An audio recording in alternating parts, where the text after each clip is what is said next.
So I think it's fair to say. This is just your way of, like, snapping back at all the Max haters being like, my guy would have won. No matter what. All the angles. I've researched it. You know what? I think so. I respect that. The data's on my side.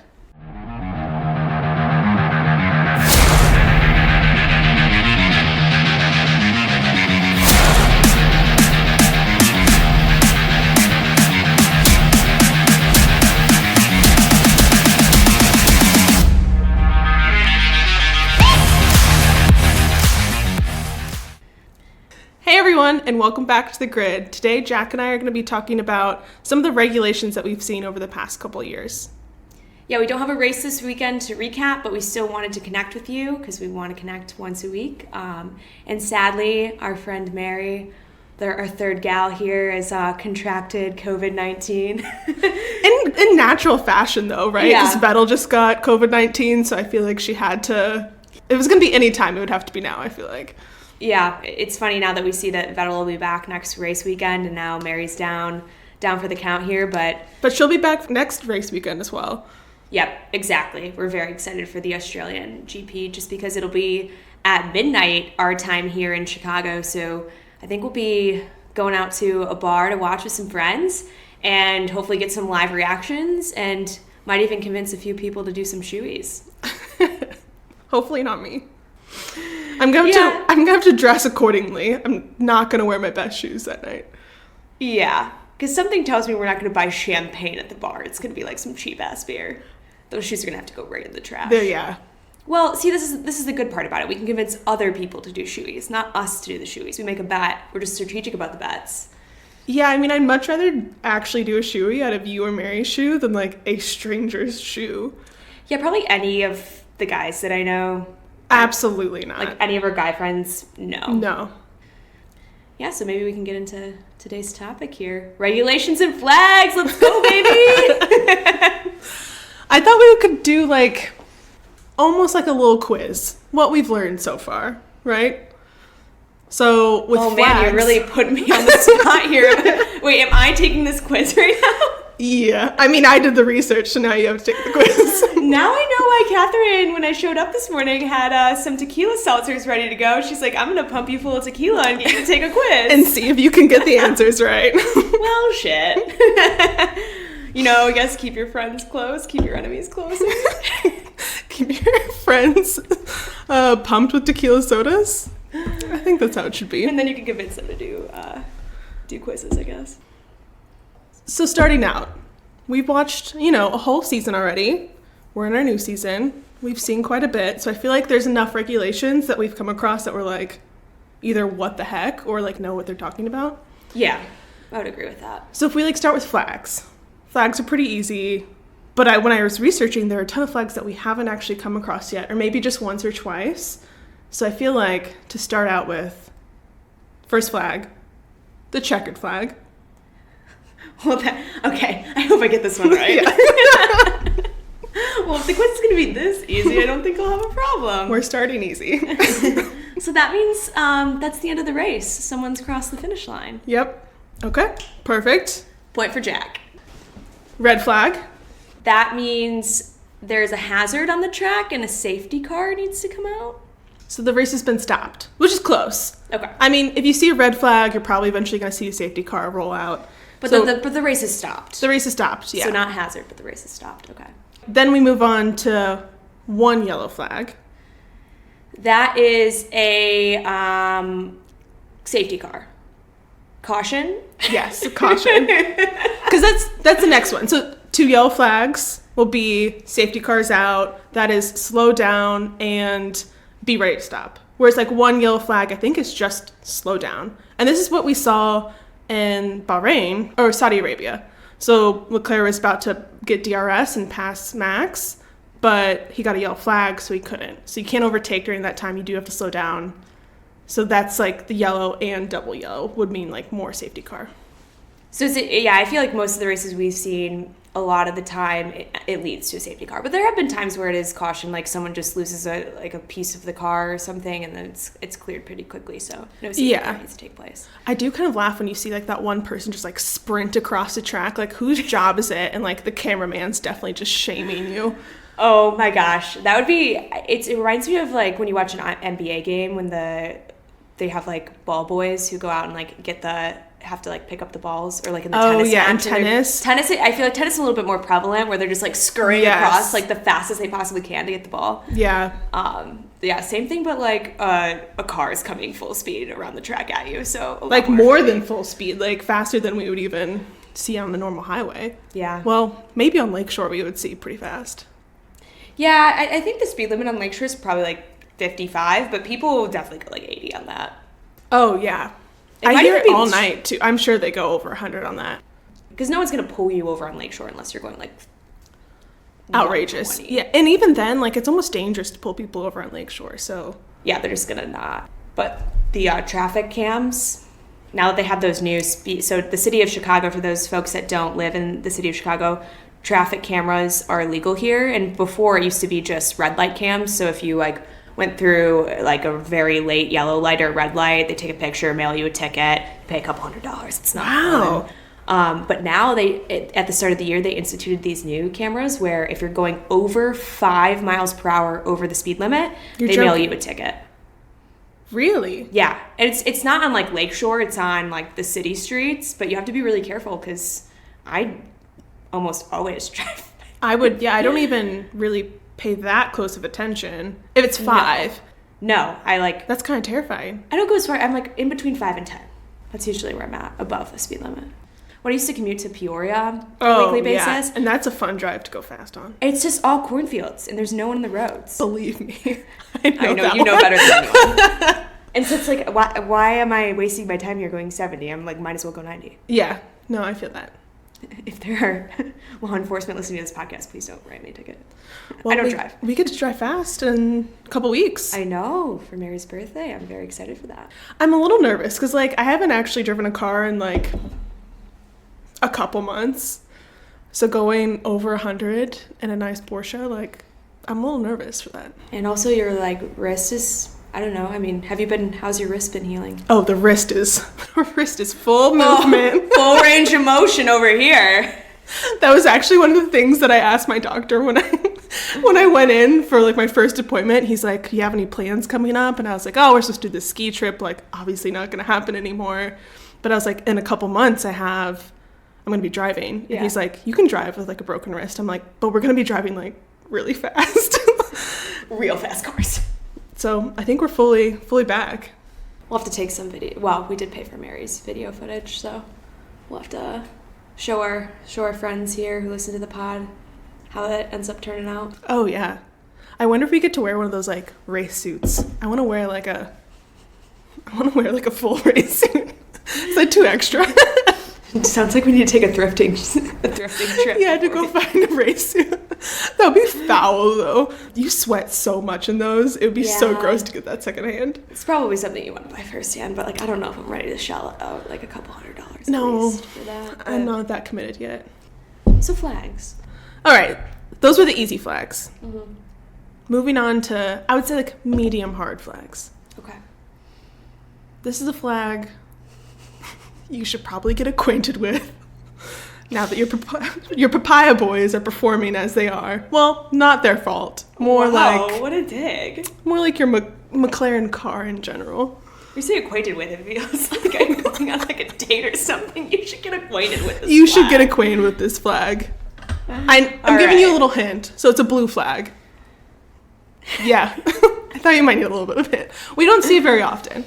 The blue flag. Is this like a car's like stopped on the track, like a did not finish type situation? Give me another hint. Don't tell me yet.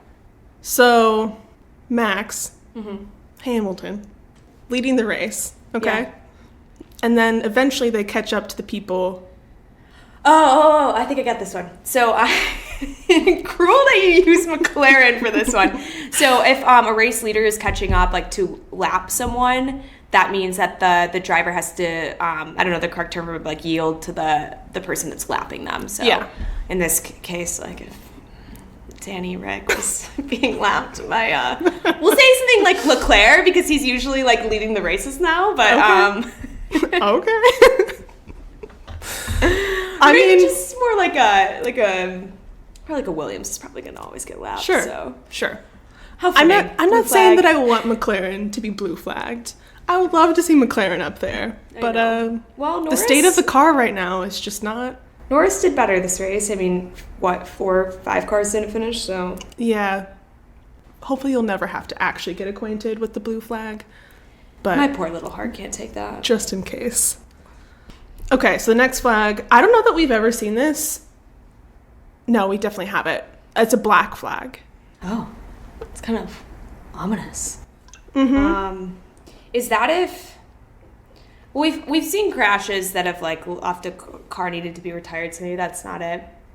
Is it, like race needs to stop? Like, race can't continue for whatever reason?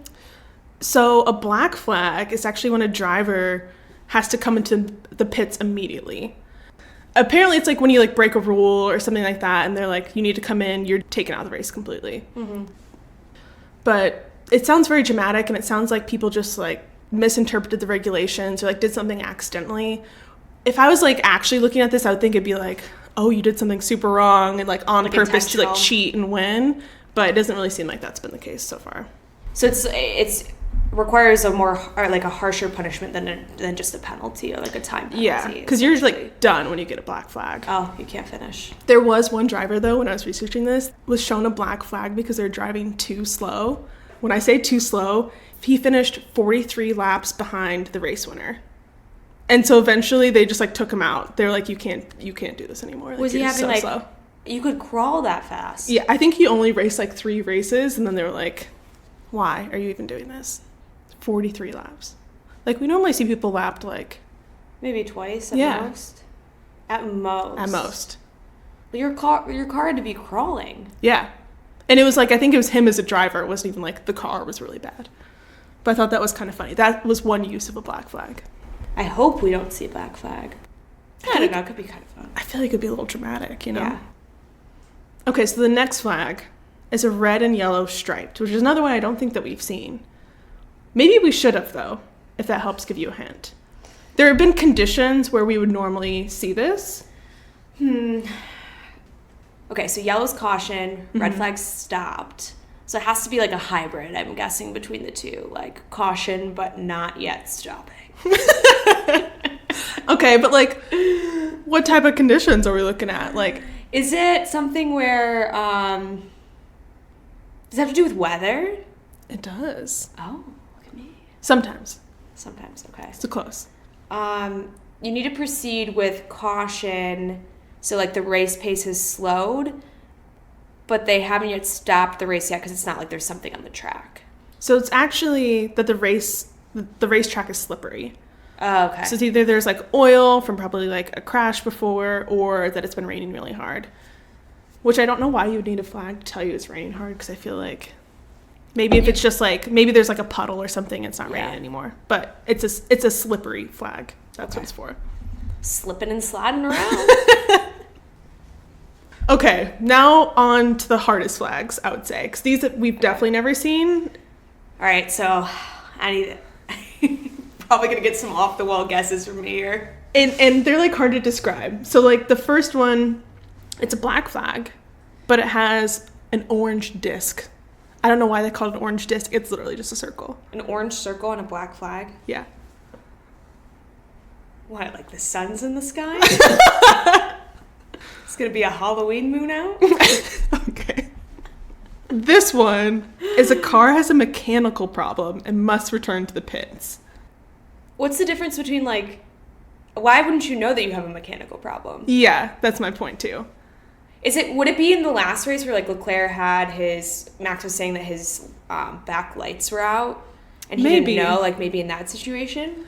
I think it might be just in case like the radio system goes down or something that drivers need to know these flags just in case. Because we've seen some instances where the radio hasn't been working and the driver can't correspond with their mechanics. So I think that might be why we have this one, but we've never seen it. Okay, so then our final flag. The white and black diagonal flags. So it's literally just like a flag kind of cut in half like this, diagonally. Mm-hmm. We haven't seen it, but it's been used recently. Is that when they call a race early? like, I'm thinking of You trying Spa. to like morph like a checkered flag? Into yeah, like Spa, when they like had to, because the weather was just so bad, they had to end it early at like only however many laps they ended up doing because it was too long of time. This one's interesting because it's for unsportsmanlike behavior. Oh. And it's a flag that actually Michael Massey wanted to start using more often. It's like a warning flag, like you did something bad, but it's not yet a penalty, but it's more like a slap on the wrist. And it was actually seen with Pierre Gasly, and then later on in 2019 when Leclerc and Hamilton were racing. And I guess like Leclerc like pushed Hamilton off the track and he got this flag. And Hamilton was, of course, like, well, if you're just going to get a flag for like this type of racing, like I'll just do it all the time. Oh. So this is kind of an interesting one. I don't know that we'll actually see it now that Michael Massey's been replaced. Yeah, because like, oh, you're waving a flag at me? Like, that's not going to make me change my behavior. Like, I can completely understand Lewis's stance on that. If he can get away with it and he's just like, oh, wait, I'll wave a flag at you. Like, right, because like how many of these does it take before you start getting penalties? Yeah. Yeah, it seems like the penalties are more effective at like stopping for sure. unsportsmanlike behavior. Yeah. So those are all the flags. That was actually Really? your full quiz. Yeah, that was it. I was expecting there to be more. And I feel like we've only seen like a handful of them in one season. Yeah, I mean, sounds like we haven't even seen all of them. I don't know that we will. Like the mechanic one, I don't know that we'll ever see that. Yeah, like you were saying, maybe it's really a rare circumstance where that's needed, where radios go down or something odd happens. Yeah. And even then, I wonder if the drivers like actually do have to take a quiz like this, you know, before they like get their license or something. Because they have to have like a special license, like a super license to drive Formula One. So I wonder if they have to like take a driving quiz like this. Like we have to do like all the signs. Yeah. Like Kathryn's been avoiding getting her Illinois driver's license, and she's lived here for years at this point because she doesn't want to retake the exam. Okay, the written exam was really hard for me. Kathryn, it's all signs! Not the one in Indiana. The one in Indiana was like, how far do you have to turn your blinker on before you pass a semi? No one needs to know that. I mean, in Indiana you do. There's so many semis, but... And one of them was like, if you're falling behind a tractor, when do you have to signal? That's the most Indiana thing I've ever heard. When am I ever actually have to commit that to memory? Never. I think it's safe to say, driving on the streets of Chicago, I don't think you'll be following a tractor. No. Okay, so now that we have all the flags down, I think we should talk about the safety car. So we've seen, obviously, a ton of safety cars at this point. Mm-hmm. Pretty prominent in Formula One to have a safety car at some point. I think the first time we really saw a ton of the safety car and how important it was Spa. Do you remember watching Spa? Yeah, because the weather was so bad that they had to like stop, and didn't the cars have to cook like box all together for a while, and they tried to take them back out on the track a couple times. Right, and that's where we kind of ran into like reaching the time limit for a race. Yeah. But 2021 qualifying was Verstappen, Russell, Hamilton. I'll throw in Ricardo. He was in fourth at that point. So that was qualifying. Mm-hmm. Then we got to the race. Super boring, delayed a bunch of times. And then they started under a safety car. And then they only put in 2 laps under a safety car, which is interesting because this is a change from 2021 to 2022. But so in 2021, Max got half the points possible. Yeah. Because they finished 2 laps under a safety car. But now they've changed it to where you don't get any points unless you finish 2 laps without a safety car. Oh, wow. So it was because of that race that they made that change? It has to be, because especially with how close the points were going into like the final race in 2021. And it stinks that you get no chance to do anything because you can't pass under a safety car. Exactly. So then it's like only qualifying that matters. And that's not fair. But that was one of the safety car instances. I think the other one obviously is Abu Dhabi. Yeah, how do they tell, and we should definitely get into Abu Dhabi, but how do they determine whether or not it's going to be a virtual safety car versus an actual safety car? Is there not really like regulation around it? They just kind of decide based off of the conditions, or? I think it's like the conditions, if it's If it's not extremely dangerous, they'll just do like a virtual safety car. If they really need to control the cars on the track, they'll do a full safety car. And that bunches up the grid. Versus a virtual safety car, you just have to stay within a certain type of delta. Yeah. So I don't think it's as controlled. And that's probably better when you think about the integrity of the race, of the delta and not having the cars bunched up, because you can really gain a lot of time under a safety car, and we've seen that in a lot of the last few races where that's taken place. And so I can understand them wanting to, as best as they can. Obviously, there's circumstances where you're going to have to bring out a regular safety car depending on how bad, the hazard is on the track, or the race stoppage is, or the caution, whatever. Yeah. I wonder how they actually determined that. There wasn't very clear regulations on, like, this is what causes a virtual versus an actual safety car. 'Cause I don't know if you remember when we were watching Abu Dhabi, I think Toto asked Massey for them not to put out a real safety car. Because I think there is sort of an advantage to having a virtual versus an actual safety car. It's crazy to me, too, that there's all these quote-unquote rules that aren't necessarily published, so you don't really know how they're applied. Right. So that's what I found really interesting. I went and looked at the 2021 regulations and the 2022, and the changes that have been made, I think, because of this past year. Because Abu Dhabi's race, I think, changed this regulation. And this one was, so Latifi crashed, lap 53 out of 58. So Latifi crashes, it's Hamilton, Verstappen, Perez. Then Verstappen goes into the pits, gets new tires, there's a safety car out, and this is the whole ordeal with the lapped cars. So I wanted to actually know what the rules were in 2021 for these lapped cars. So Massey comes on, no lapped cars are going to overtake, right? And then the next lap, he's like, okay, only the lapped cars between the race leader and Max are going to unlap themselves, which is 5 cars. But there are 8 cars in total that have been lapped by Hamilton. So there are 3 cars then behind Verstappen. So those 5 cars moved. So that brought Hamilton and Verstappen neck and neck. What the regulation said in 2021, though, was that any cars that have been lapped by the leader will be required to pass the cars on the lead lap and the safety car. And the key word there is any, because in 2022, they changed it to all cars that have been lapped by the leader. I thought that's really particular, because any can mean, like, any amount. Like, it can be one, it can be multiple. And I'm sure that's what Massey argued. He's like, it's up to my discretion. And exactly. Like, are you kidding me? Reading that, I would have been like, I would have thought it was synonymous with all. Right. Like, are you freaking kidding me? Exactly. I'm not saying that if all the cars were required to pass, that Verstappen wouldn't have won. But it's odd. Yeah, like, what would have that wouldn't have, by them not passing it, to me, it doesn't seem like it gave him an advantage or a disadvantage in any way, shape, or form. Like, obviously, it's a way for Mercedes in that instance, or whoever had lost in that instance, to argue that the rules weren't applied fairly, but it's not like it would have done anything different than 3 more cars would have passed, but it still would have been them 2 neck and neck. And in the same breath, though, if both Hamilton and Verstappen have crashed, like not finished Abu Dhabi at all, Verstappen still would have won, because this is another thing I learned in the regulations. It's called a dead heat. So if you tie for the championship points, it's whoever has the most wins.